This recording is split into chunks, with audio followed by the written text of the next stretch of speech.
അല്പസമയം നിങ്ങളുടെ ശ്രദ്ധയെ ഞങ്ങൾ ക്ഷണിക്കുകയാണ്. കാലം തികഞ്ഞു, ദൈവരാജ്യം സമീപിച്ചിരിക്കുന്നു. ആകയാൽ മാനസാന്തരപ്പെടുവിൻ, സുവിശേഷത്തിൽ വിശ്വസിപ്പിൻ. എന്താണ് സുവിശേഷം? ദാവീദിന്റെ സന്തതിയായി ജനിച്ച്, ജീവിച്ച്, മരിച്ച്, അടക്കപ്പെട്ട് മൂന്നാം നാൾ ഉയർത്തെഴുന്നേറ്റ യേശുക്രിസ്തുവിനെ ഓർത്തുകൊള്ളുക.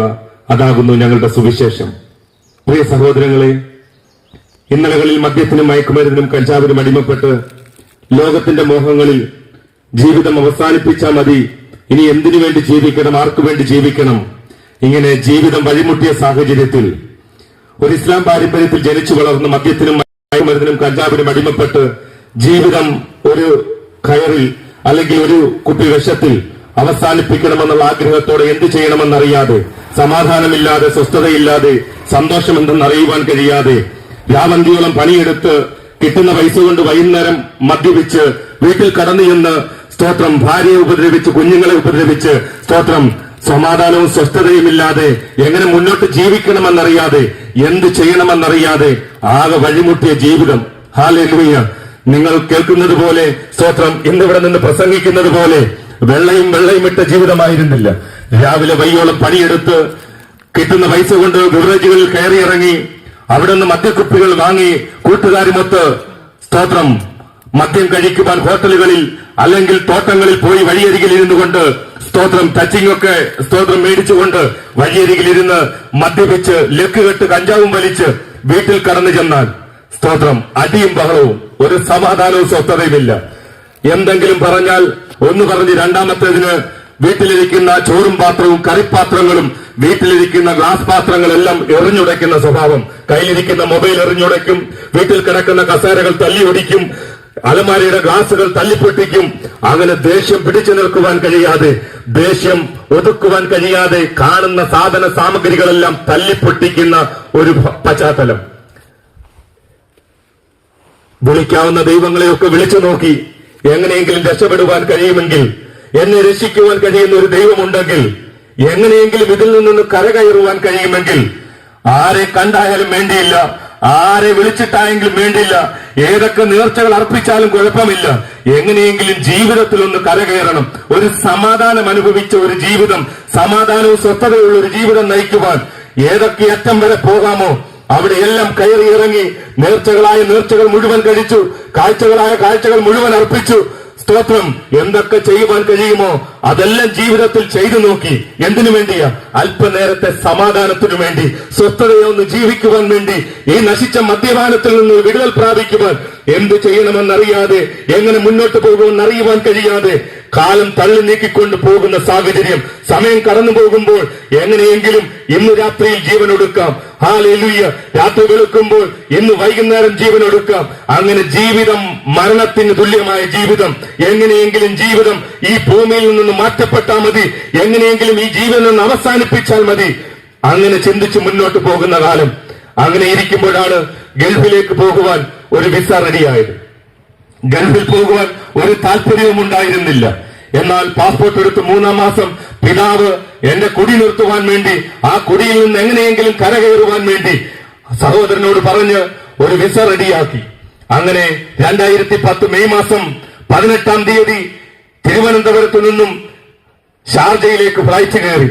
അങ്ങോട്ട് പോകുമ്പോൾ എന്റെ ഒരു ചിന്ത, ഗൾഫ് ആയതുകൊണ്ട്, അവിടെ മുസ്ലിം രാജ്യമായതുകൊണ്ട്, ഇസ്ലാമിന് മദ്യം ഹറാമായതുകൊണ്ട് ഗൾഫിൽ ചെന്നു കഴിഞ്ഞാൽ ഇവിടുത്തെ മദ്യം സുലഭമായി ലഭിക്കത്തില്ലായിരിക്കും എന്നുള്ളൊരു ചിന്തയായിരുന്നു എന്റെ ജീവിതത്തിൽ ഉണ്ടായിരുന്നത്. എന്നാൽ 2010 മെയ് മാസം 18-ാം തീയതി ഷാർജയിൽ ഫ്ലൈറ്റ് ഇറങ്ങി റാസൽ കെയ്മയിൽ ഒരു റൂമിൽ കടന്നു ചെന്ന് എന്റെ കൂട്ടുകാരുടെ അടുക്കലേക്ക് ഇറങ്ങുമ്പോൾ സ്തോത്രം അവർ ഞാൻ കൊണ്ടുചെല്ലുന്ന ആഹാര പദാർത്ഥങ്ങളും കഴിച്ച് മദ്യക്കുപ്പികളുമായി നിരന്നിരിക്കുകയാണ്. ബീഫും കപ്പയൊക്കെ അടിച്ച് ഇഷ്ടമുള്ള മദ്യം കുടിക്കുവാൻ അവർ മദ്യക്കുപ്പികളുമായി നിരന്നിരിക്കുകയാണ്. എനിക്ക് മനസ്സിലായി, ഇവിടെ ഏതായാലും മദ്യം അവസാനിപ്പിക്കുവാൻ പോകുന്നില്ല. സ്തോത്രം ഭവനത്തിലായിരുന്നെങ്കിൽ ഭാര്യയും അപ്പനും സ്തോത്രം അമ്മയും ചോദിച്ചേനെയും, എന്തിനാ നീ ഇത്ര കുടിക്കുന്നത്? സ്തോത്രം എന്തിനാണ് നീ കുടിച്ചിങ്ങനെ ഇല്ലാതെയാകുന്നത്? നീ കുടിച്ചിങ്ങനെ ഭവനത്തിൽ കടന്നു വരരുത് എന്നൊരു വഴക്കും ശാസനയും ഒക്കെ വീട്ടിലുണ്ടായതിനെ അവിടെ ഇനി ആരും ചോദിക്കുവാനില്ല. അങ്ങനെ ഒരു മുഴുകുടിയനായി ലഹരിക്കും കഞ്ചാവിനും മദ്യത്തിനും അടിമപ്പെട്ട് വീണ്ടും ജീവിതം മുന്നോട്ട് പോകുവാൻ ഇടയായി തീർന്നു. അങ്ങനെ ഇരിക്കുമ്പോൾ 2011 വൈഫിന് യൂട്രസ് സംബന്ധമായ ഒരു രോഗമുണ്ടായി. സ്തോത്രം. ഹോസ്പിറ്റൽ മുഴുവൻ കയറിയിറങ്ങി. സ്തോത്രം. പെന്തക്കോസ് എന്ന് പറഞ്ഞാൽ എനിക്ക് അടിമുതൽ മുടി വരെ പെരുത്തു കയറുന്ന സ്വഭാവമാണ്. കാരണം പെന്തക്കോസുകാരെ കണ്ണെടുത്ത കണ്ടുകൂടാ. രാവിലെ വൈയോളം ബൈബിളുമായി സ്തോത്രം മീശയും പഠിച്ച് കറുപ്പും വെള്ളയും ഇട്ട് ഭവനത്തിന്റെ അരിക്കിലൂടെ ഹല്ലേലൂയ സ്തോത്രം പറഞ്ഞുകൊണ്ട് കടന്നു വരുമ്പോൾ ഞാൻ പറയും പെന്തോൾ ഇറങ്ങിയിട്ടുണ്ട്. ഇവന്മാർക്ക് യാതൊരു പണിയുമില്ല. ഇവർ ഞോടിക്കടായി പലിശകളെ ഒറ്റ വർണ്ണത്തിനെ ഭവനത്തിന്റെ അടുക്കൽ പോലും വരുത്തരുത്. കാരണം മതം മാറ്റുവാൻ വേണ്ടി, മതത്തിൽ ചേർക്കുവാൻ വേണ്ടി ഒരു പണിയുമില്ലാതെ യേശുക്രിസ്തുവിനെ വിൽക്കുന്ന ജാതികൾ രാവിലെ ഒരു ഭവനത്തിൽ കയറി പഴങ്ങഞ്ഞു കുടിക്കും, ഉച്ചയ്ക്ക് ഒരു ഭവനത്തിൽ കയറി ഊണ് കഴിക്കും, വൈകിട്ട് ഒരു ഭവനത്തിൽ കയറി അത്താഴവും കഴിഞ്ഞ് പണിയൊന്നും ചെയ്യാതെ പണിയെടുക്കാതെ നാട്ടുകാരെയും വീട്ടുകാരെയും പറ്റിച്ച് മതത്തിൽ ചേർത്ത് പുട്ടടിച്ച് ജീവിക്കുന്ന വർഗമാണ്. ഈ ഒരെണ്ണത്തിനെയും ഭവനത്തിന്റെ അടുക്കൽ പോലും കൊണ്ടുവരരുത്. ഓടിക്കണം ഇവന്മാരെ. ഞങ്ങൾക്ക് ഇവിടെ ക്രിസ്ത്യാനികളുണ്ട്, ഇവിടെ ഹിന്ദുക്കൾ താമസിക്കുന്നുണ്ട്, ഇവിടെ മുസ്ലിങ്ങൾ താമസിക്കുന്നുണ്ട്. ഇവർക്കാർക്ക് യാതൊരു കുഴപ്പവുമില്ല. പിന്നെ ഈ പന്തകൾക്ക് മാത്രം എന്താ ഇത്ര കുഴപ്പം? ഇവന്മാരെ ഒറ്റ വർണ്ണത്തെ ഭവനത്തിന്റെ അടുക്കൽ പോലും അടുപ്പിക്കരുത്. കല്ലെറിഞ്ഞോടിക്കട നാണം കെട്ടവന്മാരെ. ഇങ്ങനെ ഒരു കാലഘട്ടത്തിൽ ദൈവത്തിന്റെ ദാസന്മാർ സുവിശേഷവുമായി ഭവനത്തിന് അരിക്കൽ കൂടെ കടന്നു വരുമ്പോൾ മദ്യവും ലഹരിയും അടിച്ചിരിക്കുന്ന ഒരു കൂട്ടം ചെറുപ്പക്കാർ ഒരു തൊഴിലുമില്ലാതെ ഇരിക്കുകയാണെങ്കിലും അല്ലെങ്കിൽ ദൈവവചനവുമായി വരുന്നവർക്കെതിരെ അവരെ ഉപദ്രവിക്കുവാൻ വേണ്ടി ഒരു വാക്കവർ തിരിച്ചു പറഞ്ഞാൽ, അവർ സംസാരിച്ചാൽ പല്ലടിച്ച് വായിലിടുവാൻ വേണ്ടിയാ ഈ വഴക്കുകൾ അല്ലെങ്കിൽ ഇവരെ ഇങ്ങനെ അപമാനിക്കുന്നത്. വായിൽ തോന്നിയതൊക്കെ വിളിച്ചു പറയുന്നതിന്റെ കാരണം ലഹരിക്ക് അടിമപ്പെട്ടിരിക്കുകയാണ്. ഇനി ഇവരുടെ വായിൽ നിന്നൊരു വാക്ക് വീണാൽ സ്തോത്രം, ഞങ്ങൾക്ക് വേറെ തൊഴിലൊന്നുമില്ലല്ലോ, സ്തോത്രം, അവരെ അടിക്കുക എന്ന ലക്ഷ്യം മാത്രമേ ഉള്ളൂ. എന്നാൽ അവർ പാവങ്ങൾ ഒരക്ഷരം പോലും മിണ്ടാതെ, സ്തോത്രം, മിണ്ടാതെ മുഖത്ത് നോക്കി ഒന്ന് പുഞ്ചിരിച്ചുകൊണ്ട് അവർ മിണ്ടാതെ കടന്നു പോകും. അവർക്കറിയാം അവർ വിളിക്കുന്ന ദൈവം ആരാണെന്ന്. അവർക്കറിയാം അവർ ജീവനുള്ള ദൈവത്തെയാണ് സ്തോത്രം വിളിക്കുന്നതെന്ന്. അവർക്കറിയാം ദൈവത്തിനെതിരെ സംസാരിച്ചിട്ടുണ്ടെങ്കിൽ ദൈവം അവനെ തക്ക സമയത്ത് ദൈവത്തിന്റെ നാമത്തെ ഉയർത്തുവാൻ ഉപയോഗിക്കുമെന്ന് ദൈവത്തെ അറിയുന്ന ഒരു വ്യക്തിക്ക് നന്നായിട്ടറിയാം. ഹല്ലേലൂയ. പിന്നെ ആരാണ് ഉപദ്രവം ഉണ്ടാക്കുന്നത്? ദൈവമില്ലാത്തവരാണ് ഈ ലോകത്തിൽ സകല പ്രതിസന്ധികൾക്കും കാരണം. ദൈവമില്ലാത്തവരാണ് ഈ ലോകത്തിൽ സകല പ്രശ്നങ്ങൾക്കും കാരണം.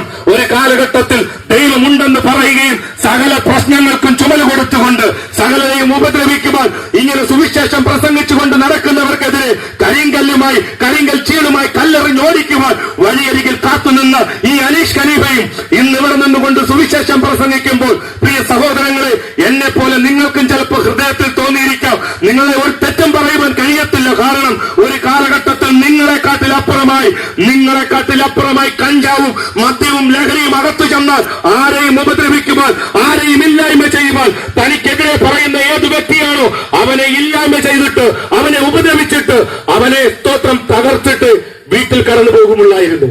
വൈകുന്നേരം വീട്ടിൽ ചെല്ലണമെങ്കിൽ എനിക്കെതിരെ പറഞ്ഞവനെ ഉപദ്രവിച്ചിട്ടല്ലാതെ, അവനെ ചീത്ത പറഞ്ഞിട്ടല്ലാതെ വീട്ടിൽ കടന്നു പോകുവാൻ ഞാൻ തയ്യാറായിരുന്നില്ല. കാരണം അത്രയ്ക്ക് പകയും വെറുപ്പും വിദ്വേഷവും ദ്വന്ദ്വപക്ഷവും ഭിന്നതയും അസൂയയും നിറഞ്ഞ് ആരെയും സ്വാർത്ഥതയ്ക്ക് വേണ്ടി ഇല്ലായ്മ ചെയ്യുവാൻ, ആരെയും തകർത്തു കളയുവാൻ, ഒരു മടിയും കൂടാതെ ആരെയും ഇല്ലായ്മ ചെയ്യുവാൻ സ്തോത്രം ജീവിച്ചിരുന്ന ഒരു കാലഘട്ടം. ഹല്ലേലൂയ. അങ്ങനെ ഇരിക്കുമ്പോഴാണ് വൈഫിന് യൂട്രസ് സംബന്ധമായ രോഗമുണ്ടായെന്ന് ഞാൻ പറഞ്ഞല്ലോ.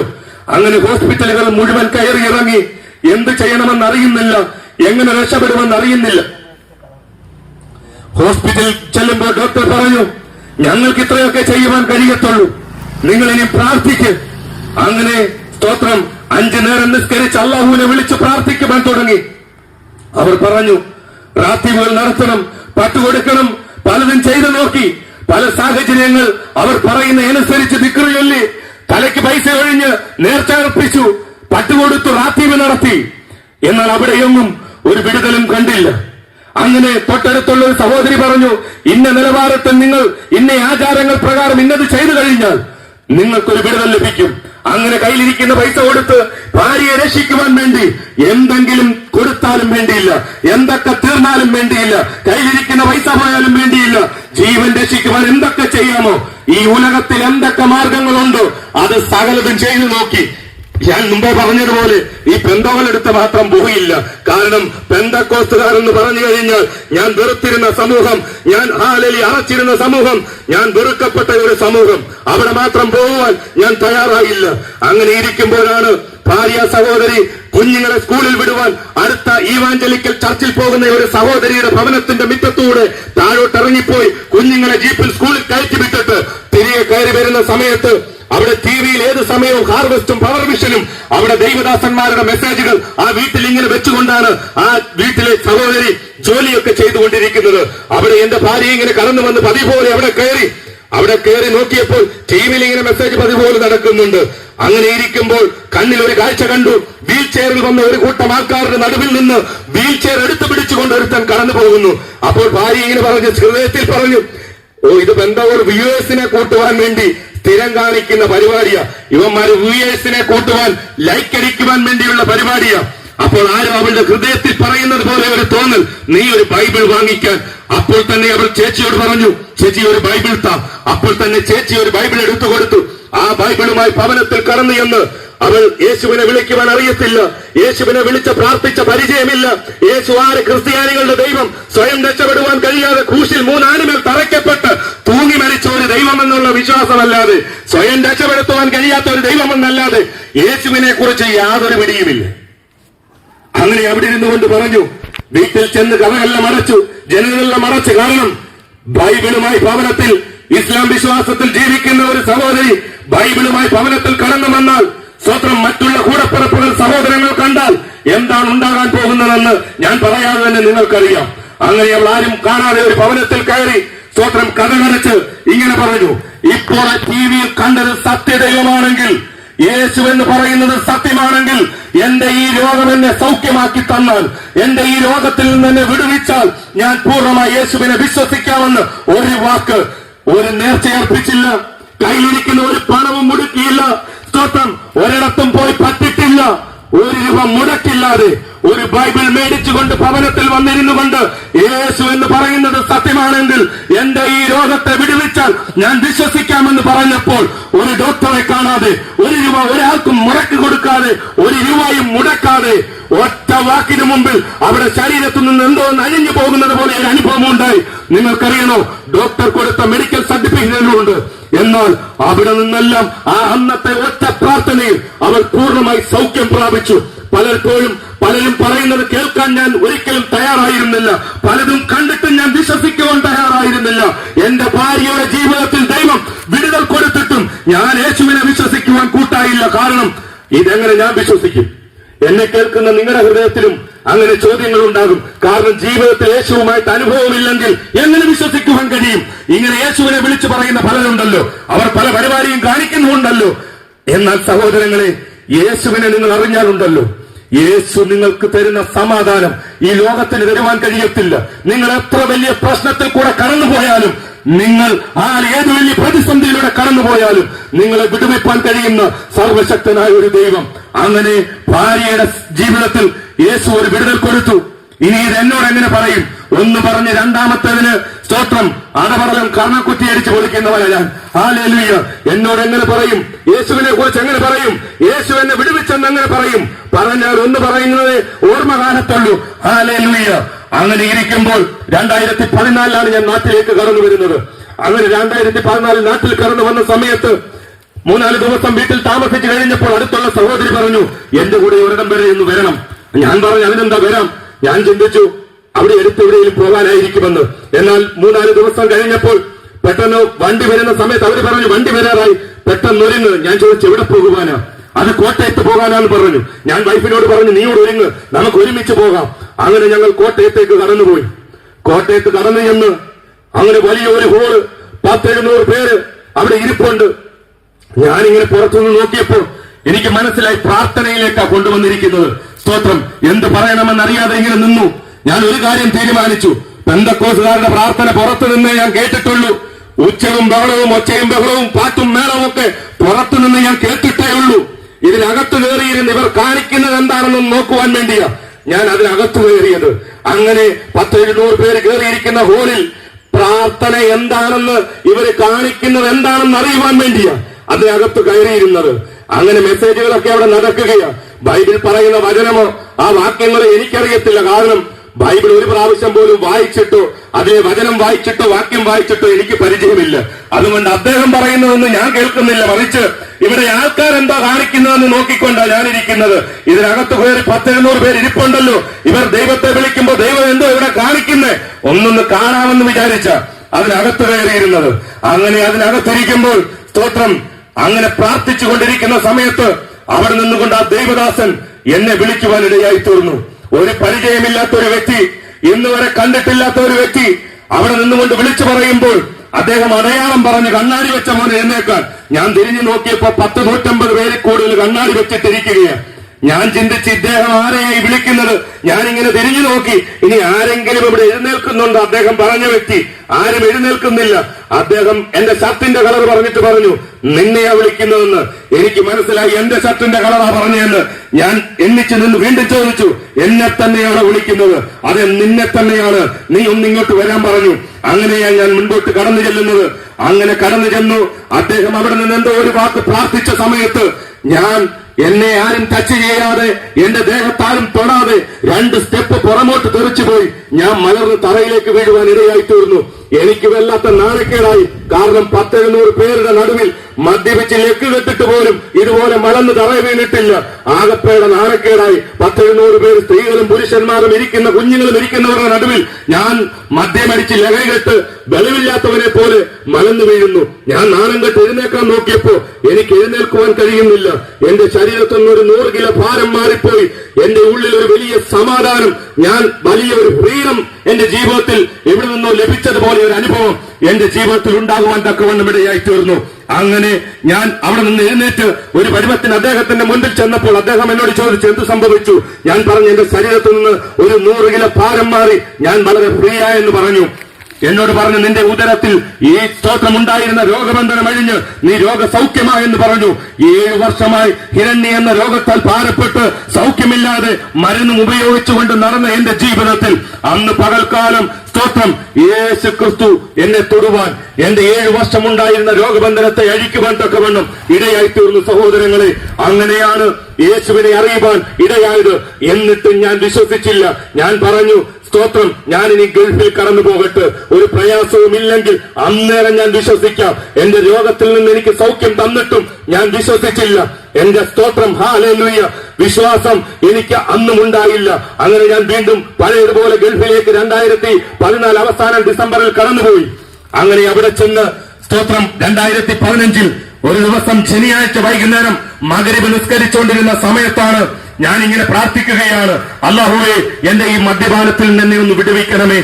അങ്ങനെ ഇരിക്കുമ്പോൾ എന്റെ ഹൃദയത്തിൽ തോന്നി, 10-20 വർഷമായിട്ട് ഞാൻ ഇത് തന്നെ പ്രാർത്ഥിച്ചുകൊണ്ടിരിക്കുകയാണ്. യേശു എന്നെ ഞാൻ പറയാതെ എന്റെ രോഗത്തിൽ നിന്ന് വിടുവിച്ചല്ലോ.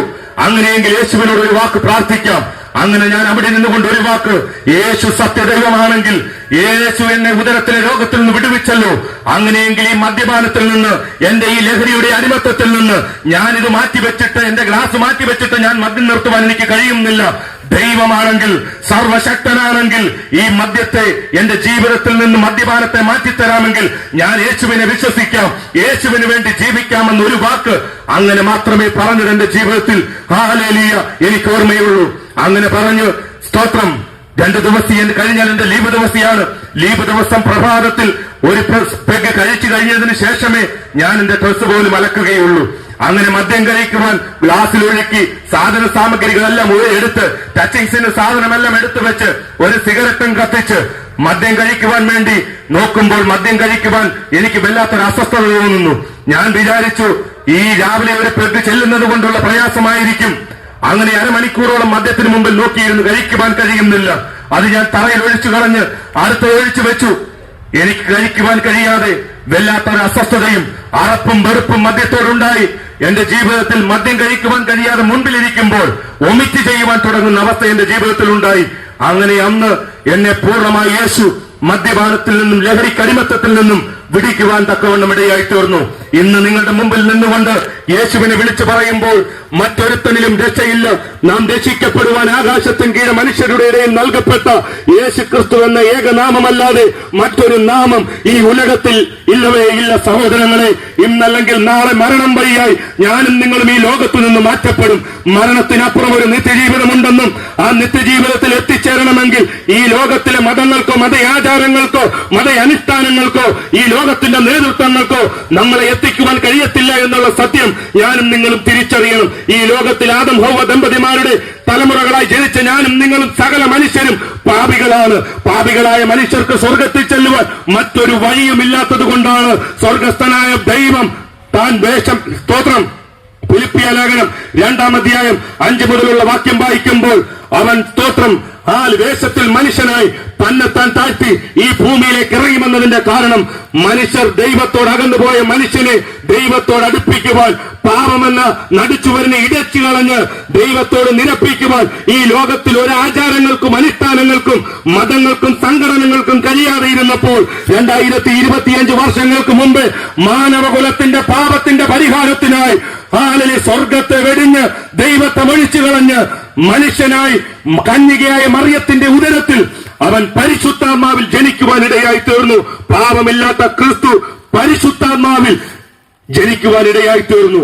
അങ്ങനെ 30 വർഷക്കാലം മാതാപിതാക്കൾക്ക് കീഴ്പ്പെട്ട് ജീവിച്ച് 3.5 വർഷക്കാലം തന്റെ ശുശ്രൂഷകൾ ചെയ്ത് 33 തിരുവയസ്സിൽ മാനവകുലത്തിന്റെ പാപപരിഹാരത്തെ ഏറ്റെടുത്തുകൊണ്ട് മാനവ കുലത്തെ രക്ഷിക്കുവാൻ ഈ ഭൂമിയിൽ ജനിച്ച ആണും പെണ്ണുമായി ജനിക്കാനിരിക്കുന്ന സകല മനുഷ്യർക്കും വേണ്ടി പാപത്തിന്റെ പരിഹാരയാഗമായി ഒരിക്കലായി കുരിശിൽ അവൻ മരിച്ചു.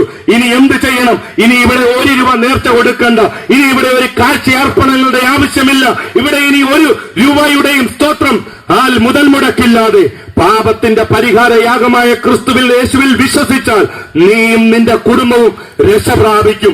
ഈ രക്ഷകനെ സ്വന്തമാക്കാതെ ഇവിടെ എന്തൊക്കെ പുണ്യപ്രവർത്തികൾ ചെയ്താലും, ഇവിടെ എത്രയൊക്കെ സൽപ്രവർത്തികൾ ചെയ്താലും, ഇവിടെ എത്ര നല്ല കാര്യങ്ങൾ ചെയ്താലും, പ്രിയ സഹോദരങ്ങളെ, രക്ഷ പ്രാപിക്കാത്ത ഒരു വ്യക്തിക്ക് ഇതിന്റെ പ്രതിഫലം പ്രാപിക്കണമെങ്കിൽ നിത്യസ്വർഗത്തിൽ ചെല്ലാത്തത് കൊണ്ട് പുണ്യപ്രവർത്തികൾ കൊണ്ട് സ്വർഗത്തിൽ പ്രവേശിക്കുവാൻ കഴിയത്തില്ല.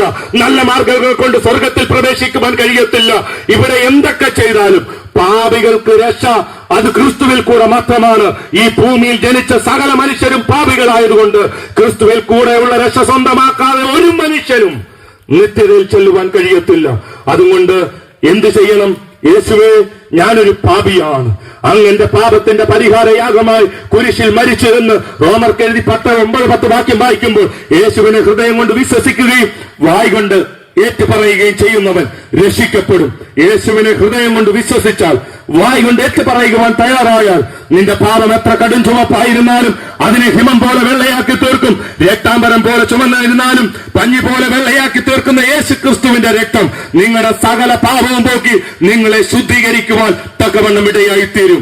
ഈ യേശു ക്രിസ്തുവിലൂടെയുള്ള രക്ഷ സ്വന്തമാക്കുവാൻ, ദൈവിക സമാധാനത്തിലേക്ക് നിങ്ങൾ ഏത് വിഷയത്തിലൂടെ കടന്നുപോയാലും, നിങ്ങൾ എത്ര വലിയ പ്രതിസന്ധിയിലും നിരാശയിലും ശൂന്യതയിലും വേദനയുടെ അനുഭവങ്ങളിലൂടെ കടന്നു പോകുന്ന വ്യക്തിയായിക്കോട്ടെ, ഒരു വാക്ക് പാപത്തെ ഏറ്റുപറഞ്ഞ് ഉപേക്ഷിക്കുന്നവന് കരുണ ലഭിക്കും. ലംഘനം ക്ഷമിച്ചും പാപം മറച്ചും കിട്ടിയ മനുഷ്യൻ ഭാഗ്യവാൻ. നിങ്ങൾ നിത്യതയ്ക്ക് അവകാശികളായി തീരും. അങ്ങനെയെങ്കിൽ ഈ യേശുവിനെ രക്ഷകനായി സ്വീകരിക്കുവാൻ, കർത്താവിനെ വാൾ കൊണ്ട് ഏറ്റുപറയുവാൻ ദൈവം നിങ്ങളെ സഹായിക്കട്ടെ. ഈ സന്ദേശം ഞങ്ങൾ ഇവിടെ അവസാനിപ്പിക്കുകയാണ്.